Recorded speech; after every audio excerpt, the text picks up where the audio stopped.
So we took fatty bits of pork, slow cooked them in a roasting pan after they were seasoned, and now we're separating the cooked meat from the fat. Then it's going to be packed into jars and covered with fat to preserve it. And it's the French riyette. It's a French preparation called riyette. A potted meat. Potted meat, yeah. It was a way to preserve shredded pork back in the day. But it's delicious because it's been cooked in fat for hours.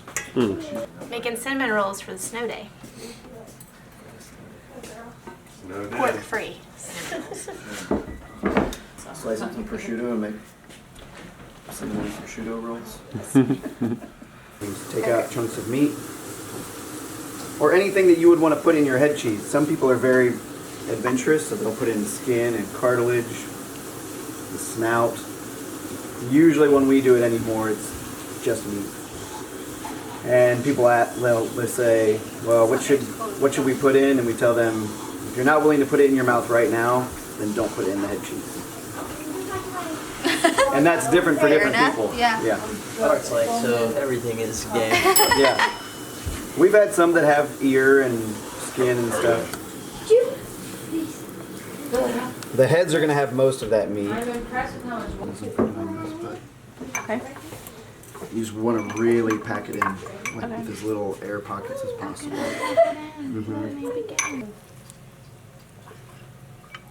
And you want to leave a decent amount of head space so we can cover it with lard. My kids. You excited about this potted meat?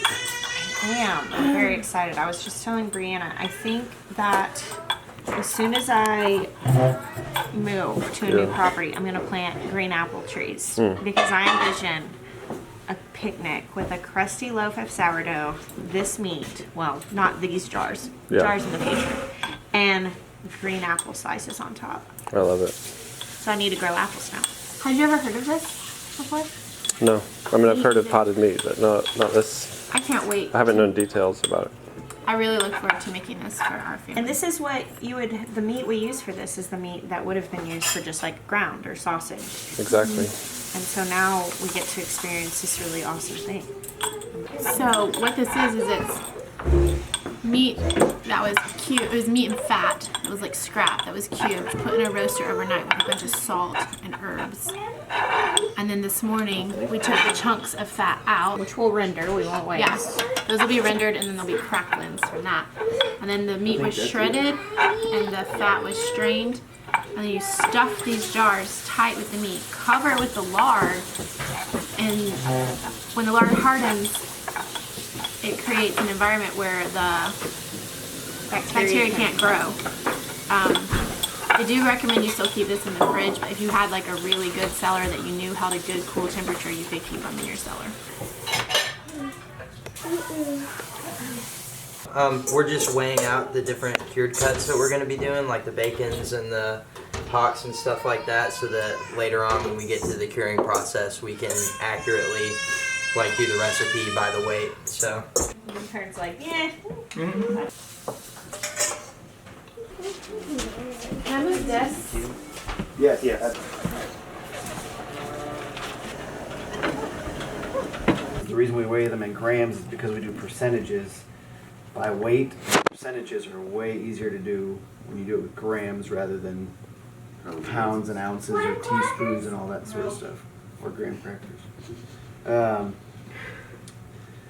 So a curing amount of salt, and when we say that, a curing amount of salt is salt that will preserve the meat so that rot bacteria can't affect the meat and make it rot. So when we season like the riyette or the pate or the liverwurst, that amount of salt is not a curing amount of salt. So you have to like eat it within a certain amount of time. Once you put the right amount of salt on these things, the salt binds with the water that's in the meat and makes it inhospitable for the rot bacteria to actually function, so it won't rot. So a curing amount of salt that we're going to add to all of these things is between 2% and 3%. Beyond 3% it becomes unpalatable, it's too salty. Below 2% is not enough salt to guarantee that the meat's not going to rot. This stuff is going to need to be wrapped.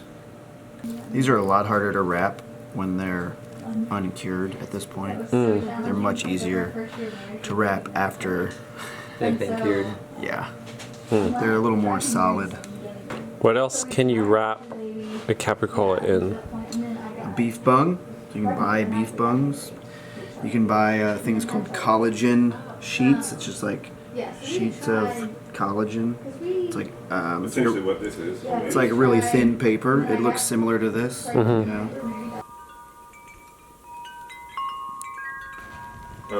You're working on the lawn stuff? Great. Yeah, I haven't done the fiocco, but those cheeses could be put up.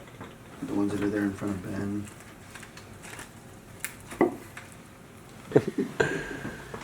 Gentlemen, you have outdone yourselves.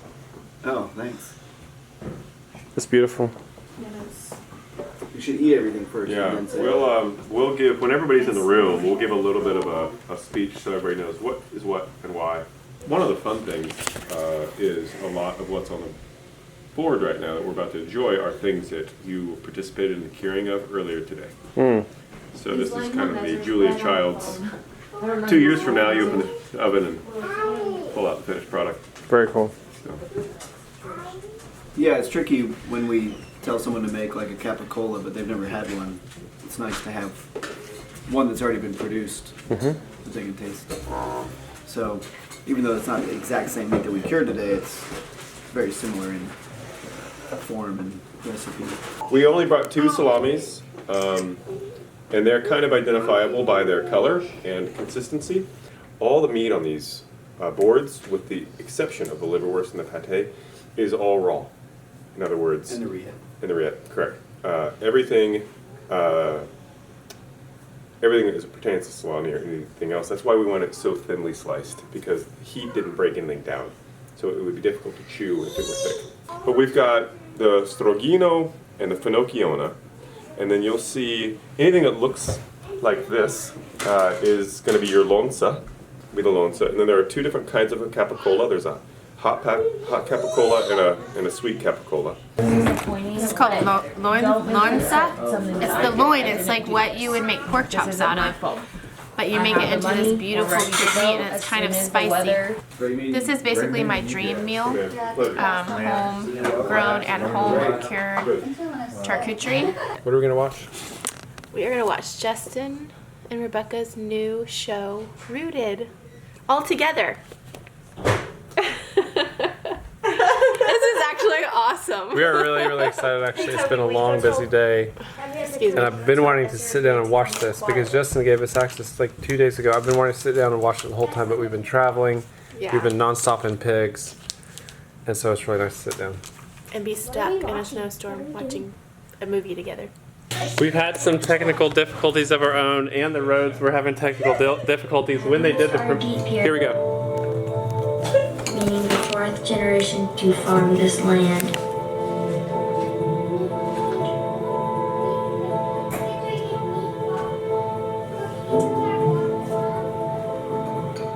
The farm brings me a happiness. It brings an independence from the grocery store, which is priceless.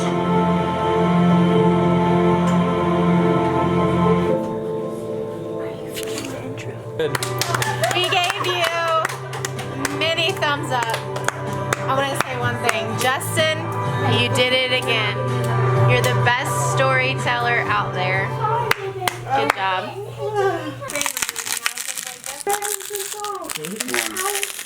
This is hot. Have you ever had fresh pork rinds? No, never. Never ever. Pretty amazing. So good. It is unreal how good this food is this weekend. But this is a whole new experience.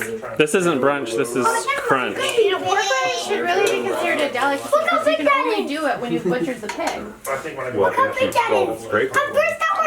You can't do it at all. You do butcher it yourself. It's just like, it's just interesting how when you butcher your own animals, get deeper into it, grow your own food, you realize some of these foods that are mass marketed, like pork rinds, are really delicacies. Yeah.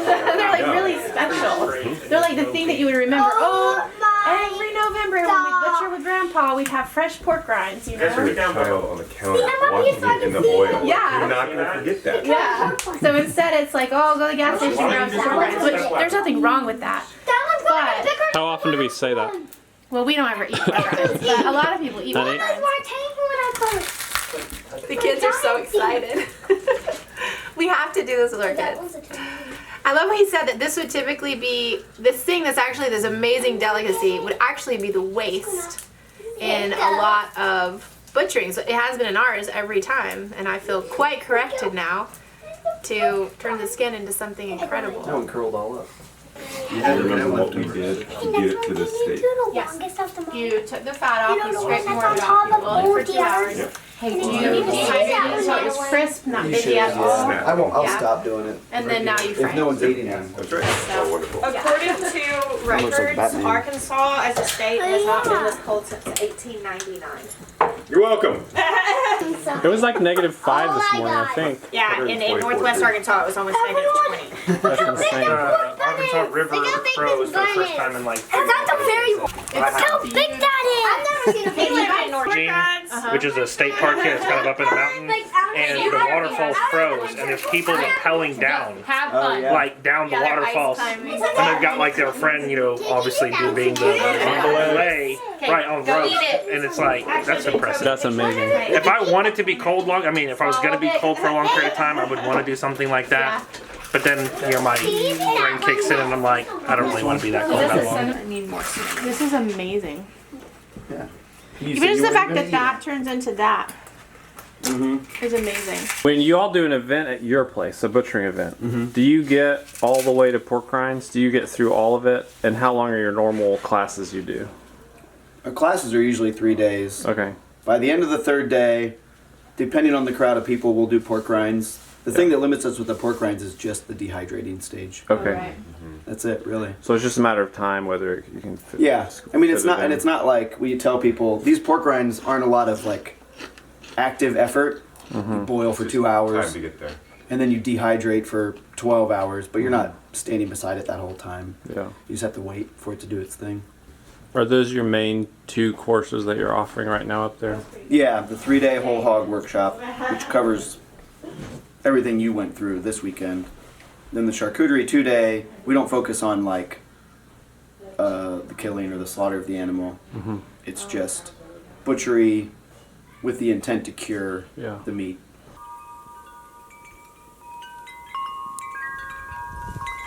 Thanks for the cinnamon rolls. Better be careful, bro. Yeah, but I mean, you were like making food and. Bye, y'all. Right. Said getting there. 2, so. Alright, so we were told the highways were clear. We're on our way to the airport, and all the highways so far, the main highways, are completely snow covered and packed. And at least we got some extra weight though.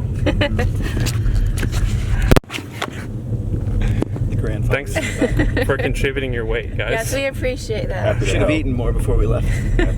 We're trying to make it to the airport, We're trying to make it to the burger joint. hoping there'll be planes flying from the airport to other places.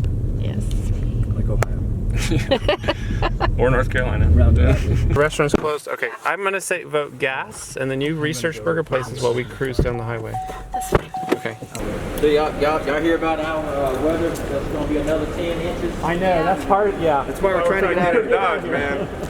Thank y'all much, I enjoyed it. Hey, Yes, it was thank our you. pleasure. It was great meeting you, and Maybe we'll do it again one of these days. I hope so, yeah. it's where we want. I hope so. Rental car there, airport's over there. Our flight looks like it's still running. I'm so thankful because some of their flights got canceled yesterday, and it looks like they may get 10 more inches of snow, which if we don't get out on this flight, and I think we will, we would be stuck. But I think we've caught this window between 2 storms, and we're gonna actually make it home. Hello? I actually lost service. I'm ready to get home to my babies. Really? Yes. We've been gone for 5 days. Yeah. I'm not usually ever gone for them that long. You know, 1 or 2 days, maybe 3, not 5. Good afternoon. Welcome aboard Flight 5572 with service to Charlotte.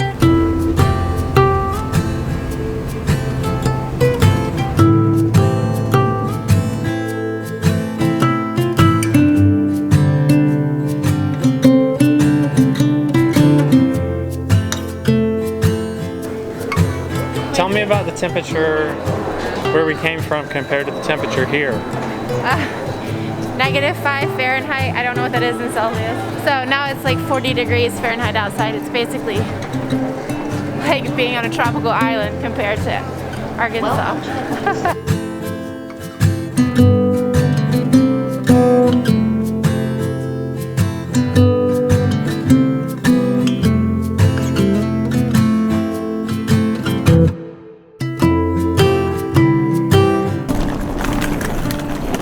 We made it. Home sweet home.